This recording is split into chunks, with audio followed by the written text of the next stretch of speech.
Guys, welcome back to my channel Purba Saha. তো হয়ে গেছি তো পুরো রেডি। আর আজকে হচ্ছে মা বাবার অ্যানিভার্সারি, তো সে কারণে রেডি হয়ে গেছি। কারণ দুপুরের লাঞ্চটা গিয়ে বাইরে করব, কিন্তু বাইরে কিন্তু প্রচণ্ড বৃষ্টি হচ্ছে, সে কারণে লাইট জ্বালিয়ে ব্লগটা শুরু করতে হয়েছে। পুরো অন্ধকার ঘর। তো যাই হোক, যতই বৃষ্টি হোক, যতই তুফান হোক, আর যাই হোক, ঘর থেকে তো বেরোবো। আর এবার গিয়ে একটু বাইরে গিয়েই লাঞ্চটা করে আসবো। বাড়িতে কোনো ধরনের প্রিপারেশন করিনি, তো তার জন্য এখন তো পুরোপুরি রেডি হয়ে গেছি। আর মা রিয়া তো রেডি হচ্ছে। রেডি হওয়ার কারণে আমি এখন রিয়াকে নিয়ে চলে যাচ্ছি কেক আনার জন্য। হ্যাঁ, কেকটা আগে নিয়ে আসবো, তারপর চারজন একসাথে বেরিয়ে গিয়ে মানে খাওয়া দাওয়া করবো আর আসবো। তো সমস্তটাই তোমাদের সাথে শেয়ার করবো। তো চলো, ব্লগটা আমি এখান থেকেই শুরু করছি।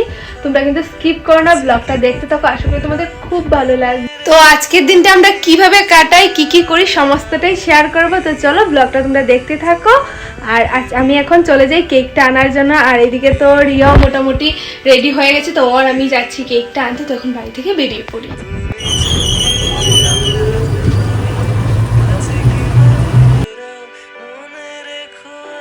বাড়ি থেকে তো বেরিয়ে কিন্তু চলে এসেছি কেক অ্যান্ড বানসে। কারণ আগে থেকে যেহেতু কেকের অর্ডার দেওয়া ছিল না, সে কারণে এখান থেকেই নিতে হবে। তো এই দোকানে এসেও কিন্তু আমি খোঁজ করছিলাম যে হার্ট শেপের কেক আছে কি না, কিন্তু সেই শেপের কেক কোনো কিছুই ছিল না। আর এখানে আমার কেক একদমই ভালো লাগেনি, তো চলে যাই অন্য একটা দোকানে। ওইখানে গিয়েও দেখলাম যে হার্ট শেপের কোনো কেক নেই। তো ওইখানে কেকগুলো বেশি একটা ভালো লাগেনি, কিন্তু যেহেতু আগে থেকে অর্ডার দেওয়া ছিল না, এগুলোর মধ্যে কিছু একটা নিতে হবে, না হলে কিন্তু অন্ততপক্ষে 1 থেকে 2 ঘন্টা সময় ওদেরকে দিতে হবে নতুন করে রেডি করে দেওয়ার জন্য। তো সেই সময়টা ছিল না, তারপরে এই কেকটা নিয়ে নেই। আর দুটো দোকানেই ঘুরে দেখলাম, কোনোটার মধ্যে এর থেকে বড় কেকও ছিল না, সেই 500 গ্রামের এই কেকগুলোই ছিল। তারপরে রেড কেকটা নিয়ে নেই। আর এই মানে কেক তো আমাদের 500 লাগবে না, কারণ যেহেতু আমরা মানুষ শুধু 4 জন, কিন্তু কেক তো এটা ফ্রিজে রেখেও 2 দিন পরে খাওয়া যাবে। আর মা রিয়ার তো খুবই ফেভারিট কেক, তো সে কারণে কিন্তু আমি কিন্তু কেকটা এটা নিয়ে নিলাম। আর তনু তো আসবে বলেছে, ওরও কেক খেতে খুব ভালো লাগে, তো একটু বড় খোঁজার পরে আমি পাইনি, এটাই নিলাম। আর তার মধ্যে কিন্তু আমি বলেছিলাম যে বাবা মাটা বাংলায় লেখার জন্য, তো ওরা লিখেছিল ইংলিশে, তারপর এটাকে তুলে আবার বাংলায় লিখে দিল। বাট জানি না বাবা মা লেখার সাইডে এই ভিভি ডিজাইনগুলো কেন দিয়েছিল, এগুলো আমার একদম ভালো লাগছিল না, বাট দিয়ে দিয়েছে, এখন আর কিছু করার নেই। আর একবার যেহেতু এটাকে ক্লিন করে আবার লিখেছে, তো এটাকে আর ক্লিন করা সম্ভব না। তো যাই হোক, কেকটা এখান থেকে নিয়ে নিলাম। নিয়ে তার সাথে কিন্তু আরও নিয়ে নিয়েছিলাম যেগুলো হয় আর কি কেকের সাথে, তো এগুলো মোমটোম এই সমস্ত কিছু নিয়ে তারপরে কিন্তু টুকটুক করে আবার বাড়িতে চলে আসে। আর এইদিকে কিন্তু আমি বারবার ঘরে ফোন করে বলছিলাম মাকে যে তোমরা তাড়াতাড়ি রেডি হও, আমরা কিন্তু চলে আসছি। কারণ ওরা তো মানে যাবে এটাই মানছিল না, অনেক জোর করে ওদেরকে রেডি করলাম। আর এইদিকে কিন্তু এখন বাবার ড্রেস আপ দিচ্ছিলাম, কারণ বাবা তো যাবেই না, মাকে তো অনেক জোর করে রেডি করিয়েছি, বাবাকে রেডি করাতেই পারছিলাম না। যাই হোক, ওরা রেডি হচ্ছে এখন।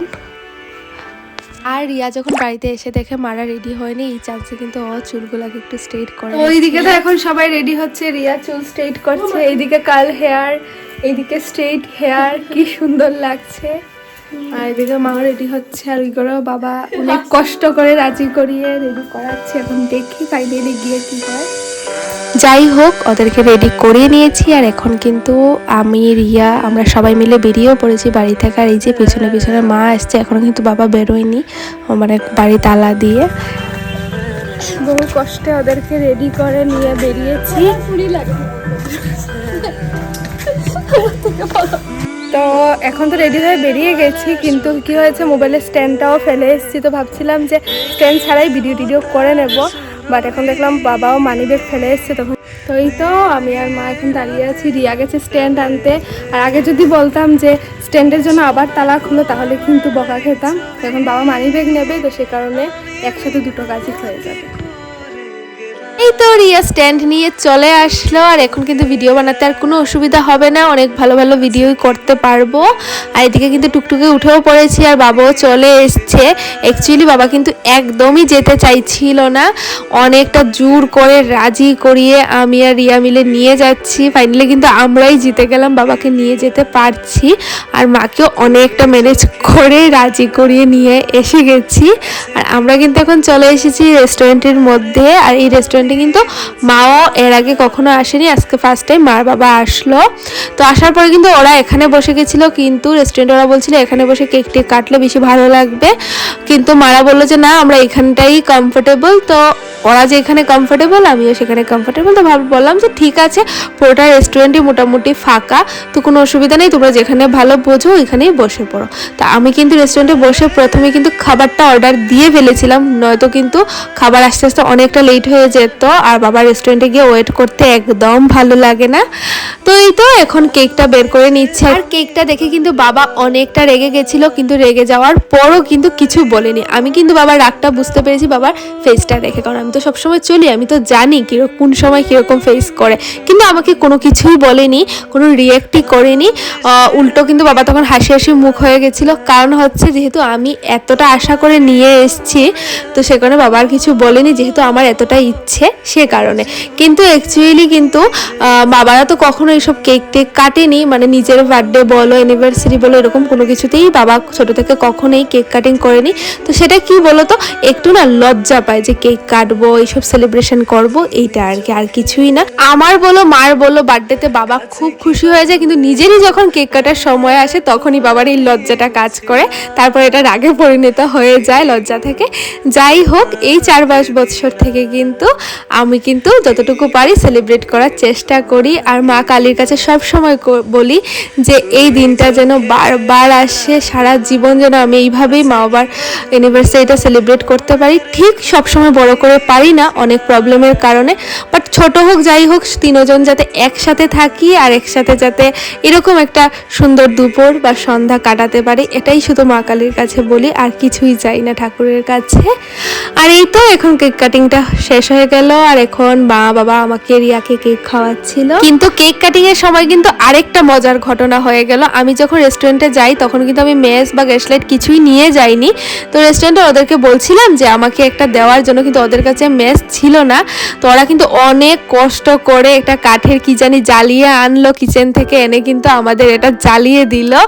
যাই হোক, আমাদের এটা ফাইনালি জ্বললো, আর এখন কিন্তু কেক কাটিংটাও কমপ্লিট হলো। ওর তো কেক টেক কাটার পর এখান থেকে কিন্তু কেক নিয়ে আমরা সবাই মিলে খাচ্ছিলাম, বাট আমি যেরকম কেক খেতে বেশি ভালোবাসি না, বাবাও কিন্তু কেক খেতে বেশি একটা ভালোবাসেন। তো রিয়ার মা তো প্রায় হাফ করে দিল কেকটা খেতে খেতে, তারপর আমি বললাম যে বাকিটা নিয়ে নাও, বাড়িতে গিয়ে বাকিটা খাওয়া হবে। তো আমি সেম বক্সের মধ্যেই কিন্তু ভালোভাবে এটাকে প্যাকিং করে নিয়ে নিলাম, কারণ বাকি তো লাঞ্চটাও করতে হবে তাই না।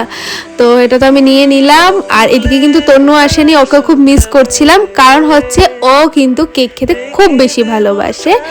তো ফাইনালি আমরা একটু সময় ওয়েট করার পরই আমাদের খাবারটাও চলে আসলো, আর খাবারে কিন্তু আমরা তেমন কিছু অর্ডার দিইনি, একদমই সিম্পল অর্ডার দিয়েছি, যেহেতু বাবার একটু ঔষধ চলছে, সমস্ত কিছু খায় না, তো সে কারণে বাবার জন্য থালি অর্ডার দিয়েছিলাম, প্লেন রাইস, চিকেন আর ডাল এই সব কিছু দিয়ে, আর হচ্ছে আমাদের জন্য দিয়ে দিয়েছিলাম কিন্তু বিরিয়ানি অর্ডার।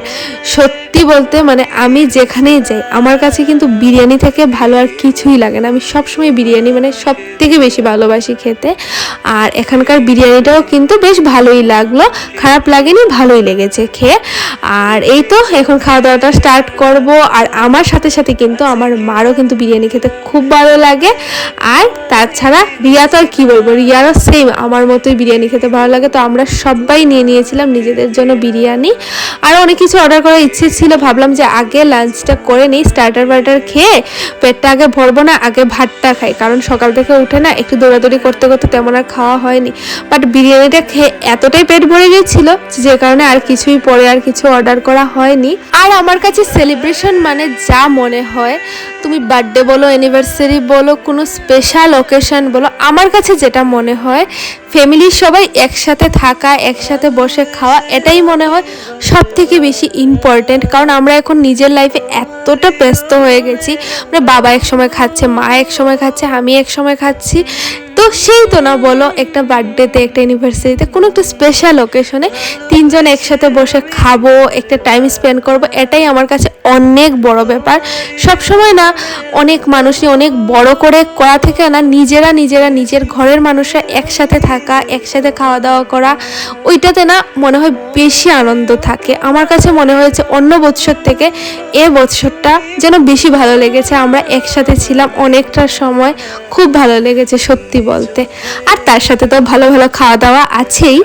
তো আমি তো এখানে খাওয়া দাওয়াটা কমপ্লিট করে নিয়েছি, আর কি বলবো একদম গপা গপ করে খাচ্ছিলাম, এতটা খিদে লেগেছিল। আর এইদিকে কিন্তু আমাদের সবার খাওয়া কমপ্লিট হয়ে গেছে, আর বাবা কিন্তু এখনো খাচ্ছে, মানে পুরো বাচ্চাদের মতো এখনই বসে বসে আস্তে আস্তে করে খাচ্ছে।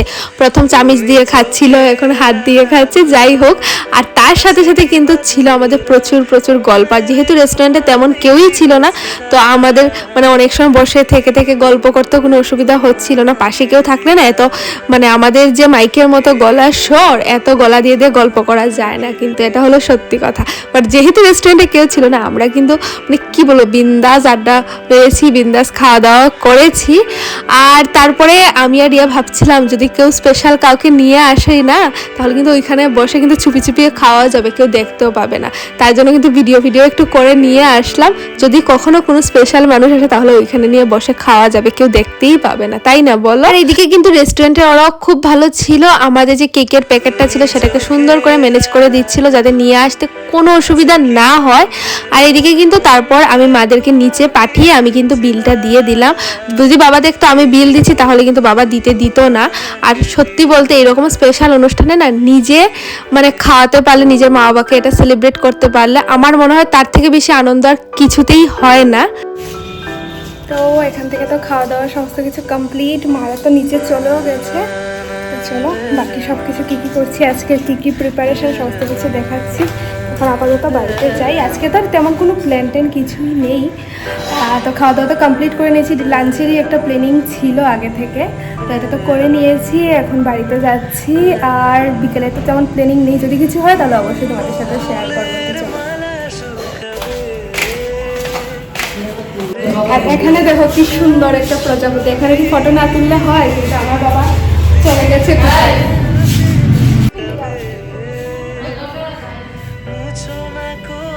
আর এখানে হচ্ছে এত সুন্দর একটা প্রজাপতি, আর এখানে হচ্ছে চলো কিছু একটা ফটোশুট করে নিই। বাবাকে অনেকটা কষ্টে ডেকে এনে এখানে কিন্তু ফটো উঠাচ্ছিলাম, আর ফটোর সাথে সাথে কিন্তু ভিডিওটাও নিয়ে নিলাম। যদি জানতো তাহলে কিন্তু দাঁড়ালোই না, হলে তোমরা দেখতেই পেলে কতটা কষ্ট করে ডেকে। শুধু প্রজাপতির সামনে না, তাছাড়াও কিন্তু আমরা আরো অনেক সুন্দর সুন্দর আজকে ফটো উঠেছি।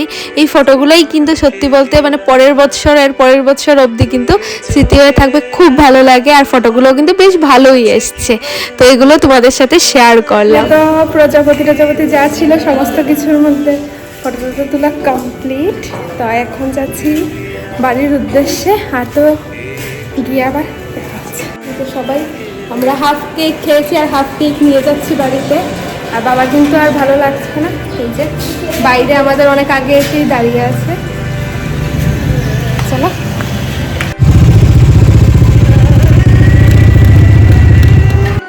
তো বাড়িতে তো চলে এসেছি, আর বাড়িতে এসে কিন্তু আমি কিন্তু ফ্রেশ হওয়ার আগে কিন্তু আমি সমস্ত ফটোগুলো দেখছিলাম যে ফটোগুলো ঠিক আছে কিনা, কারণ যেহেতু বাবার সঙ্গে গেছিল তো ফটো মানে কী বলবো তাড়াহুড়া করে ক্লিক করছিলাম, কারণ লেট হয়ে যাচ্ছিলো, তাড়াতাড়ি কর।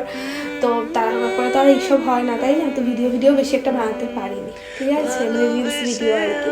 তো যাই হোক কিছু ফটো ভিডিও করে চলে আসে, বাড়িতে এসে আগে দেখতে পেয়েছি যে সমস্ত কিছু ক্লিক নিয়েছি তো না নেইনি। তো এগুলো দেখার পর এখন হব ফ্রেশ। আর এদিকে রিয়া তো সমস্ত কিছু ফ্রেশ হয়েও গেছে, মারা তো ঘুমিয়ে গেছে এসে।